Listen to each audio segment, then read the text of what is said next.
छलकाए, प्रभु प्रेम के दो आंसू नैनों में भर के आए, मिला दिल को एक सहारा, आंखें मोती छलकाए, आंखें मोती छलकाए, प्रभु प्रेम के दो आंसू।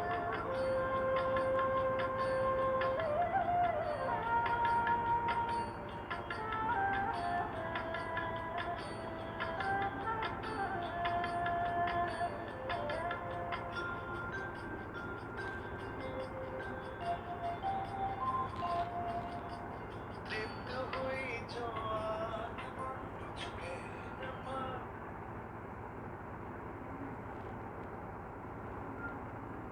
ओम शांति। आखिर वो दिन आया आज 24 जून और मातृश्री जगदम्बा का स्मृति दिवस।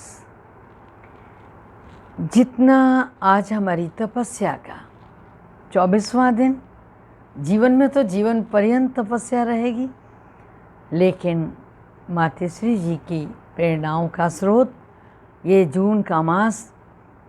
आज का सूत्र है, जितना अभी तन मन धन और समय लगाते हो, उससे मनसा शक्तियों द्वारा सेवा करने से बहुत थोड़े समय में सफलता ज़्यादा मिलेगी।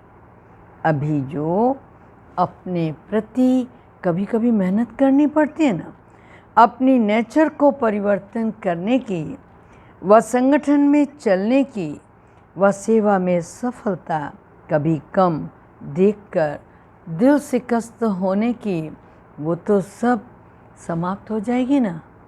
आज तो पक्की आहुति डालनी है ना।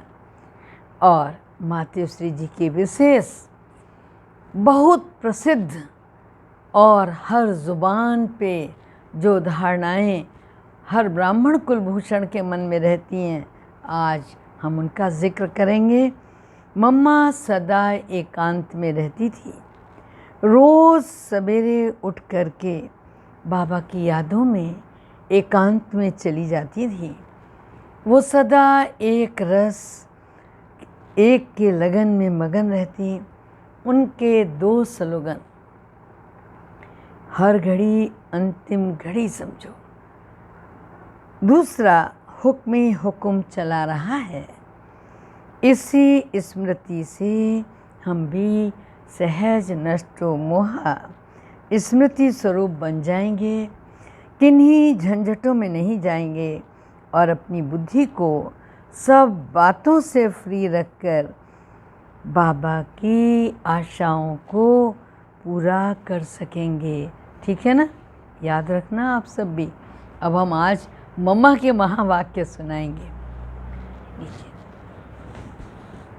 आज 24 जून है और ये 24 जून परम आदरणीय, परम पूजनीय, हमारी सशक्तिकरण की नींव, हमारी रहनुमा आदरणीय मातृश्री जगदम्बा, जिनके के पुण्य स्मृति दिवस पर हम आज उनके ही महावाक्य सुना रहे हैं।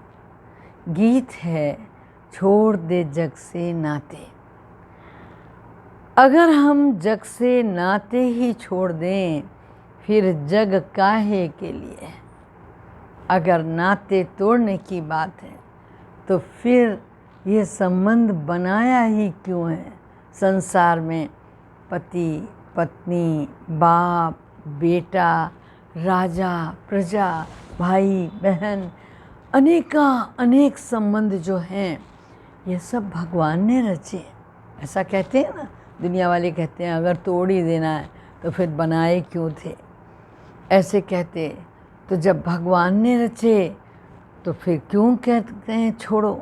फिर यह गीत ही रॉन्ग है। वैसे भी गीता में भी है, हे अर्जुन सर्वधर्मानि परित्यज्य मामेकं शरणं व्रज। तो कहते हैं कि भगवान ने रचे हैं तो फिर क्यों कहते हैं। मम्मा ने कहा ये गीत ही रॉन्ग है।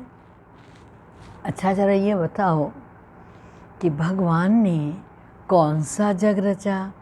जग कहो, दुनिया कहो, जो भगवान ने रची, वो दुनिया थोड़ी रची जो छोड़नी पड़े। अभी के जो संबंध हैं वो नहीं रचे। अभी इस जग में देखो तुम्हारे नाते कैसे हो गए हैं। कर्मों के कारण तमो प्रधानता में आते आते क्या हो गए हैं। कर्मों के बंधन एक दो को काटते रहते हैं। सभी नाते इस कर्म के हिसाब से तमो प्रधान में आ कर के एक दो को दुख देते लेते रहते। भगवान खुद कहते हैं मैंने तो ये तुम्हारे दुख भरे संबंध बनाए ही नहीं। आज आप देख लो, गुरु गोसाई के पास जाते हैं तो किसी कंसल्टेटर से मिलते हैं तो काउंसलिंग करने वाले को कहेंगे हमारा बेटा है ना, हम उससे बहन जी बहुत परेशान हैं, हमने उसको बहुत पढ़ाया लिखाया, अब वो जा कर के वहाँ अपनी पत्नी के साथ विदेश में बस गया है, हमारी खबर नहीं लेता। किसी को देखो कहेगा इतना पढ़ लिख गया हूँ, जॉब नहीं मिल रहा, बाप रोज़ मुझे 4 गाली देता है। माना संबंध हैं बेशक, नो डाउट, लेकिन ये संबंध कहीं ना कहीं दुख देते हैं। तो बाबा ने कहा ये जो बंधन है ना, ये मैं थोड़ी बनाया जो तुम्हें काट रहे हैं। सभी नाते इस कर्म के हिसाब से तमो प्रधानता में आकर के एक दो को दुख देते लेते रहते। भगवान खुद कहते हैं कि मैंने ये दुख के संबंध नहीं बनाए, मैंने जो तुम्हारा संबंध बनाया था वह बंधन नहीं था। बहुत अंडरलाइन करना, संबंध। बंधन माना बांधा भी भगवान ने अगर, तो दोनों को एक लेवल पर, दोनों को सात्विक बनाकर, दोनों का वृत्ति और दृष्टि पावन बनाकर। और बंधन, बन और धन, धन के पीछे बनी बनाइए, धन न दो बंधन टूट जाएंगे। खटाक से मतलब एक दूसरे की मुंह देखने की तैयारी नहीं करेंगे। तो बाबा ने कहा मैंने बंधन बनाया ही नहीं, मैं तो संबंध बनाए थे ना। मैंने तुम्हारा श्रेष्ठ संबंध जोड़ा, उसी संबंध में तुम सदा सुखी थे। तुम्हारे सब नाते बहुत स्वच्छ थे, इसलिए याद करते हो, आज भी याद करते हो। राम राजा, राम प्रजा, राम साहूकार है, बसे नगरी जिए दाता, धर्म का उपकार है। उसको कहते थे गृहस्थ धर्म, धर्मपति और धर्मपत्नी, तो धर्म के नाम से, परंतु अभी तो वो धर्म का संबंध ही नहीं है। प्रैक्टिकल में वो जीवन रही ही नहीं है। पहले 30 दिन के अंदर कम से कम दोनों प्राणियों के 25 दिन तो व्रत और उपवास में निकल जाया करते थे, नियमों को यम नियम संयम के पालन करने में निकल जाते थे। तो बाबा ने कहा ये जो तुमने प्रैक्टिकल जीवन बदल दी ना, बाप कहते हैं जो तुमने अपना जग बना दिया, उस जग के नाते से ही तो बिगड़ गए। मैंने जो जग बनाया था उसमें तो नाते कितने अच्छे थे, कितने प्रिय थे, कितने एक दो को सुख देने वाले थे। अभी तो नाते तो ज़रूर हैं, लेकिन जो भगवान ने रचे हैं ना वो वाले नाते नहीं हैं। नाते तो हैं, लेकिन वो नाते कर्म बंधन के बिना थे, इसलिए उन्हों को कहा जाता था जीवन मुक्ति। जीवन में इस कर्म के बंधन दुख से मुक्त थे, इसलिए उनको कहते थे जीवन मुक्ति। अभी तुम्हारे नाते जीवन के बंधन बन गए हैं, इसीलिए कहते हैं अभी उससे छुटकारा कैसे हो। बाप कहते हैं उससे नाता तोड़, एक मुझसे जोड़ो। जो गीता में कहा गया कि हे अर्जुन सर्वधर्मानि परित्यज्यम माम एकम शरणम व्रज। ये एक ही लास्ट की जीवन तुम मेरे हवाले करो। मेरे हवाले का मतलब कोई हवाला घोटाला नहीं है। जैसे स्त्री पति के हवाले, पति स्त्री के हवाले, बाप बेटे के हवाले, बेटा बाप के हवाले, यह तो प्रैक्टिस अच्छी तरह से है ना। तो बाबा ने कहा, मैं कोई तुम्हें नई बात नहीं कहता हूँ। कैसे कहें, कैसे करें? तुम यह भी प्रश्न नहीं पूछ सकते हो। तुम अपनी जीवन एक दो के प्रति देते आए हो। क्या तुम अपने बच्चों के प्रति अपनी जीवन देकर नहीं बैठे हो? अगर किसी को कहो चलो फटाफट समर्पित हो जाओ, कहेगा बहन जी ज़रा लड़की के हाथ पीले कर लूँ फिर मैं समर्पित हो जाऊँ। कोई कहेगा ज़रा बेटे की नौकरी लग जाए, ज़रा घर संभल जाए तो मैं समर्पित हो जाऊँ। तो बाबा कह रहा है, क्या तुम अपने बेटे के लिए अपना जीवन बांध के नहीं बैठे हो? अपना तन मन धन जो कुछ भी है तुम उन्हों के प्रति बनाकर तो बैठे हो ना। अपना अपना तो करते हो ना, सारी जीवन उन्हों के प्रति लगा देते हो। तो मैं तुम्हें कोई नई बात थोड़ी कहता हूँ कि ये सब मेरे हवाले करो। जैसे अभी एक दो में करते आए हो ना, ऐसे अभी कहता हूँ तुम मेरे बनो। गुरु नानक देव ने भी कहा था, सब तज एक भज। जब इधर तोड़ोगे तभी उधर जुड़ेगा। तुम ये चाहो कि हम दोनों नाव पे सवार रहें, क्वाइट इम्पॉसिबल। तुम भक्ति मार्ग में कहते आए हो, भगवान सब कुछ तेरा, कुछ नहीं मेरा। आरती करते हैं, रोज़ की आरती को याद कर लो, तन मन धन सब तेरा, तेरा तुझको अर्पण क्या लागे मेरा। कहते हो ना, मेरा भी मेरा। हाँ, इधर क्या होता है, बाद में जब पूजा करके आरती रख दी तो तेरा भी मेरा और मेरा तो मेरा है ही है नहीं। अब ये जो मेरा मेरा है इसको ख़त्म करना पड़ेगा। अभी मैं तेरा, हाँ भगवान के हो गए ना। तो जब भगवान को अपने आप को अर्पित कर दिया तो उस तेरे में सब कुछ आ गया। बस मैं तेरा। अभी एक दिन पहले बाबा की मुरली थी ना कि खाने के लिए घर में आटा नहीं है, घंटी 1 बजे बजनी है। बाबा क्या कह रहा है, कोई बात नहीं बच्ची, बजेगी बजेगी। कितना संपूर्ण निश्चय और समर्पण महता ब्रह्मा बाबा में थी। मैं बाबा का बच्चा हूँ तो ये जितने बच्चे ये भी तो बाबा के हैं, मेरे को क्यों सोचने का है। वो सोचेगा ना, करन करावन हार बैठा है। तो ऐसे ही अभी मैं तेरा, तो उसमें सब आ गया। बस मैं तेरा। बाकी ऐसे थोड़े ही है कि उनका भी मेरा और मेरा तो मेरा ही है। ऐसी ठगी करने का क्या फ़ायदा है, क्योंकि ये तो हम अपने को ही ठगेंगे। उस परमात्मा को तो कोई भी ठग नहीं सकता। पहले कैसे कैसे ठगी करते रहे, लेकिन ये ठगते ठगते ही तो दुखी और अशांत हो गए हो। हाँ, क्योंकि तुम स्वयं धोखा खा रहे हो। इसलिए अब बाप कहते हैं कि वह सब छोड़ो, देह सहित देह के सब संबंधों से बुद्धि हटा करके अभी मेरे से जोड़ो, फिर अपनापन नहीं रहेगा। अभी तक मेरा मेरा कहते हो और साथ साथ दुखी होते रहते हो। फिर बुद्धि उधर चली जाती है तो कहते हो क्या करूं, कैसे करूं।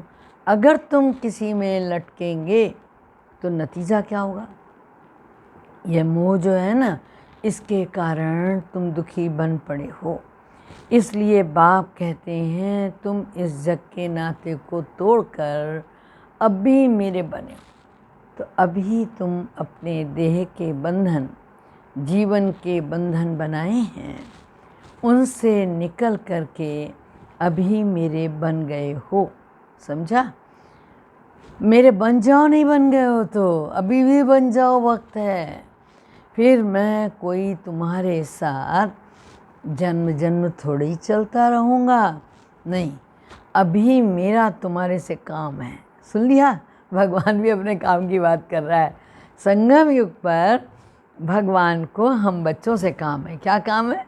विश्व कल्याण के कार्य में उंगली लगवानी है। गोवर्धन भगवान अकेले उठा सकता है, लेकिन नहीं, कभी अकेले नहीं उठाया। कृष्ण ने भी नहीं उठाया।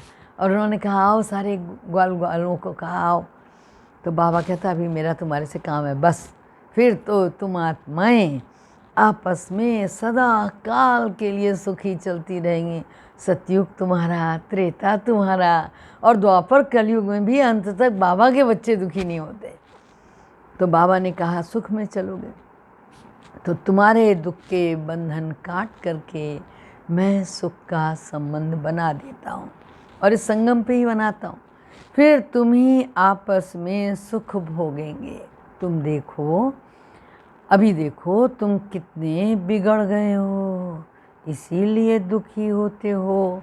फिर मैं तुम्हारा ये बिगड़ा हुआ राग वाग है ना, इसको सुधारता हूँ, फिर तुम ही सुखी रहेंगे। मैं थोड़ी तुम्हारे साथ जन्म जन्मांतर चलने वाला हूँ, मैं तो सिर्फ तुम्हारी बिगड़ी को संवारने के लिए कहता हूँ। अभी मेरे बनो। सो भी क्यों कहता हूँ?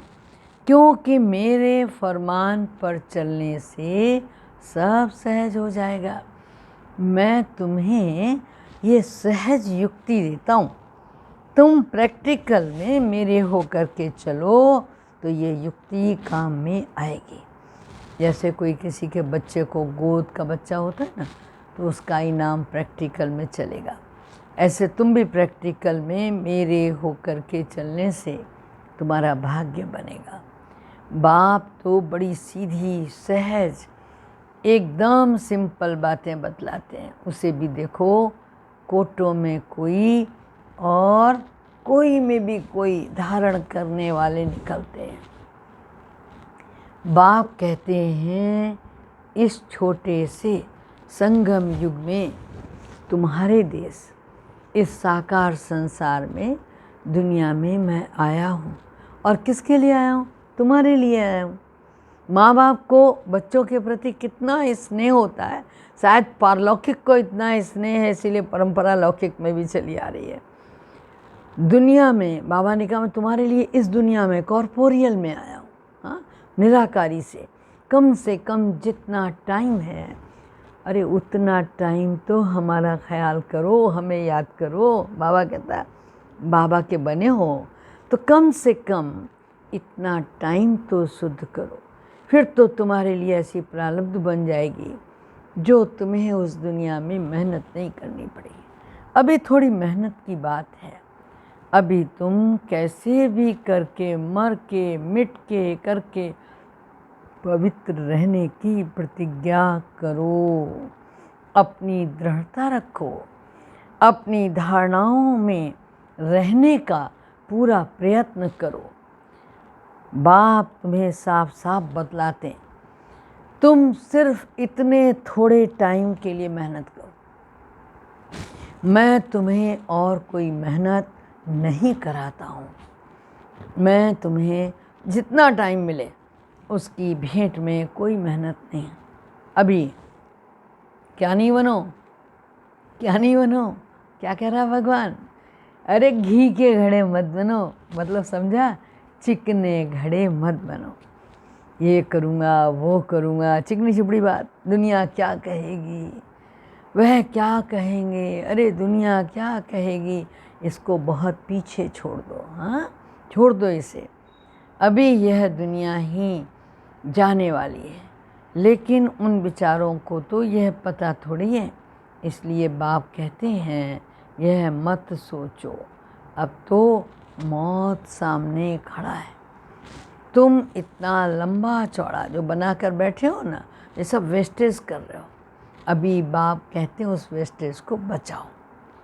इस शरीर को निर्वाह करने अर्थ जितना चाहिए उतना भला करो, जितना तुम्हारा क्रिएशन हिसाब किताब है उतना करो। मैं कहाँ संभालूंगा, इसे तुमको ही संभालना है।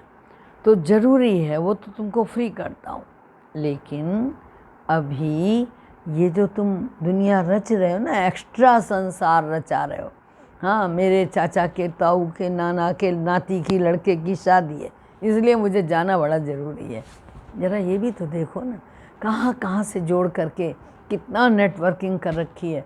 तो बाबा कह रहा है ये जो एक्स्ट्रा संसार है ना, इससे तो निजात पाओ, फालतू में समय गंवा रहे हो। क्योंकि अभी एक्स्ट्रा जो रच रहे हो मैं उसके लिए मना करता हूँ, क्योंकि ये गिरना ही है, और वैसे भी विनाशी संबंध है, विनाशी संसार है। क्यों अपना फालतू समय गंवा रहे हो? इन फालतू समय में ही झंझटों से दुखी हुए हो। उन झंझटों से तुम कैसे छूटो वो भी मैं तुम्हें बतलाता हूँ। फिर भी बैठ कर के अनेक बहाने लगाना, ये कहाँ की रीत है? फिर बाप भी कहते हैं देख लेना, अगर तुम क्या करते हो, मुझे सीधी उंगली नहीं देते हो ना, हाथ नहीं देते हो, तो फिर मैं नाक से पकड़ के ले चलूँगा। क्या समझे? नाक पकड़वानी है, इज्जत का सवाल है, सोच लो, इसलिए उंगली पकड़ा दो ना, वो ज़्यादा अच्छा है।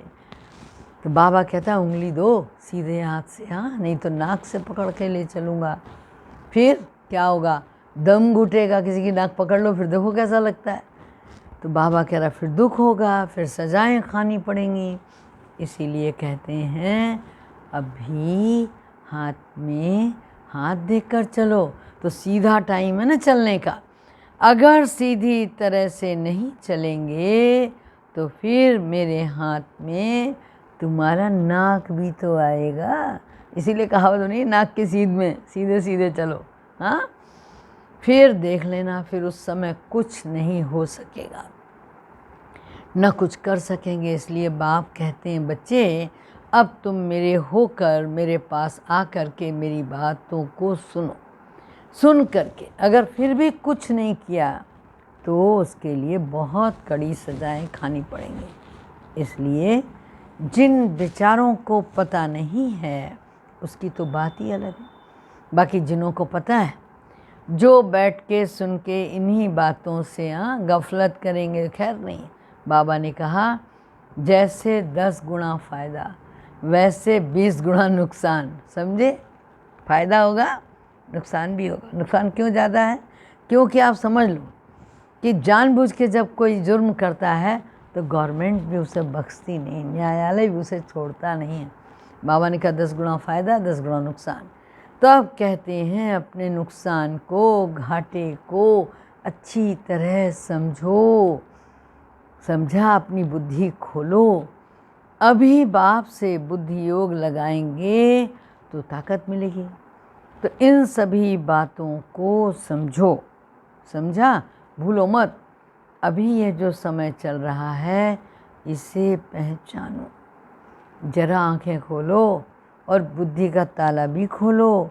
अभी जो समय है उसका पूरा फ़ायदा उठा लो। अपनी पूरी तकदीर जगाओ। ये नहीं कहता भगवान थोड़ी थोड़ी जगाओ, कहते भी हैं जैसा संग होगा वैसे ही रंग होगा। भगवान के संग रहो।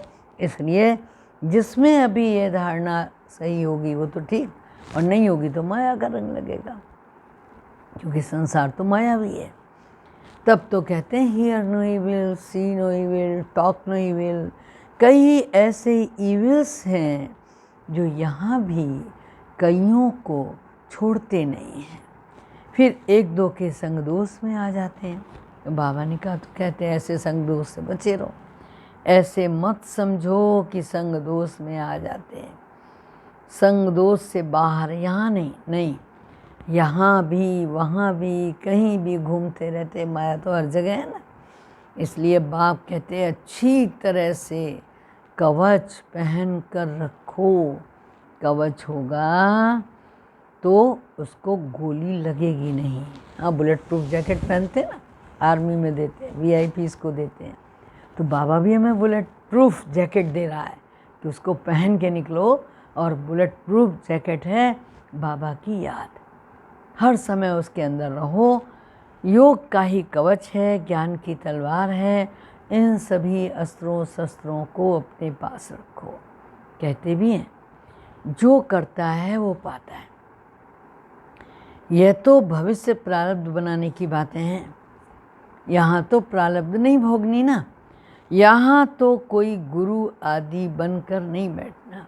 इसमें मिसअंडरस्टैंड नहीं हो, इसलिए यह सब समझाया जाता है। यह सब बातें ध्यान रख करके अपने को क्या करना है, सेफ रखना है। यहाँ कोई खर्चे आदि की बात नहीं। अभी ये सब खर्चा दूसरों के कल्याण अर्थ ही यूज़ करना, एक एक पाई भी सब इसी कार्य में लगाना। अच्छा, अभी एक वाणी और है, समझा? चढ़ती कला में जाना है तो अपने जीवन की सारी जवाबदारी क्या कर दो? समर्पण कर दो। जीवन की नैया दे दो, किसके? प्रभु के हवाले, उनके हाथ में दे दो। बहुत मनुष्य ऐसा प्रश्न पूछते हैं। क्या पूछते हैं? इतना ज्ञान सुनते हुए भी हमारी अवस्था आगे क्यों नहीं बढ़ती? आगे बढ़ने में रुकावट क्यों है? अब यह समझानी उन्हों के प्रति दी जाती है जिन्होंने इस मार्ग में चलने का कदम रखा, परंतु जब तक अपनी जीवन मन वाणी कर्म सहित सरेंडर नहीं की, तब तक इनका क्या हुआ? इनका नहीं हुआ, भगवान का नहीं हुआ। तब तक अतीन्द्रिय सुख की अनुभूति भी नहीं हो सकती। यह एक ईश्वरीय ला है। जब भगवान का सहारा लेते हो तो दिल से उसके आगे जीवन अर्पण कर दो। आधा आधा मामला अच्छा नहीं है। अर्थात पूरा वारिस बनो भी और पूरा वारिस भगवान को अपना बनाओ भी। तो इस नशे में रहने से अवस्था अच्छी रहती, उल्लास से भरी रहती। फिर ज्ञान की धारणा अच्छी हमारी होगी तो हम औरों को भी आप समान बनाने की ताकत आएगी। बाकी ऐसे नहीं समझना कि मानसिक रूप से हम अर्पित हो चुके, नहीं। यह तो अपने को ठगना। जब बाबा प्रैक्टिकल में आया हुआ है तो बच्चे भी तो प्रैक्टिकल में बनो ना। फिर बाबा उनकी जन्म पत्री को जान कैसे भी डायरेक्शन देकर चलावे। उसमें पहला घुटका आएगा, परंतु अंत में समझेंगे कि हमारी इसी में चढ़ती कला है। तो अपने जीवन की सारी जवाबदारी बाबा के हाथों में समर्पण कर दो। बाकी गुरु पिछाड़ी गुरु बन गद्दी पे नहीं बैठना, समझा? तो बाबा ने कहा अब इन सभी बातों को बुद्धि में रखो, तभी अवस्था ऊंची जा सकती है। अगर ऊंच नहीं चढ़ते हो तो ज़रूर अपनी ही दिल अथवा धारणा में कोई कालापन है, समझा? अच्छा, मीठे मीठे बच्चों को याद प्यार और गुड मॉर्निंग। आज का वरदान है अपने श्रेष्ठ स्वरूप व श्रेष्ठ नशे में स्थित रह अलौकिकता का अनुभव कराने वाले क्या भाव? अंतर्मुखी भाव। जैसे सितारों के संगठन में विशेष सितारों की चमक दूर से ही न्यारी प्यारी लगती है, ऐसे ही आप सितारे साधारण आत्माओं के बीच में एक विशेष आत्मा दिखाई दो। साधारण रूप में होते असाधारण व अलौकिक स्थिति हो तो संगठन के बीच में अल्लाह लोग दिखाई पड़ेंगे। इसके लिए अंतर्मुखी बनकर फिर बहिर्मुखता में आने का अभ्यास हो। सदैव अपने श्रेष्ठ स्वरूप व नशे में स्थित रहकर नॉलेजफुल के साथ पावरफुल बनकर नॉलेज दो, तब अनेक आत्माओं को अनुभवी बना सकेंगे। स्लोगन है रावण की जायदाद साथ में रख ली तो दिल में दिलाराम ठहर नहीं सकता। सुना? केवल भगवान की जायदाद रखो। इस दुनिया में दो ही तरह के जादू लगते हैं, या तो ईश्वर और या माया। तो अगर रावण माया की जायदाद रखी तो भगवान की जायदाद नहीं समाएगी। ठीक है? ओम शांति। आज मम्मा को बहुत दिल से क्या करना है? अपनी भावांजलि अर्पित करना। श्रद्धांजलि तो आज पूरे मास से कर रहे हो, लेकिन भावांजलि अर्पित करना, ठीक है? चलो बाबा को याद करो।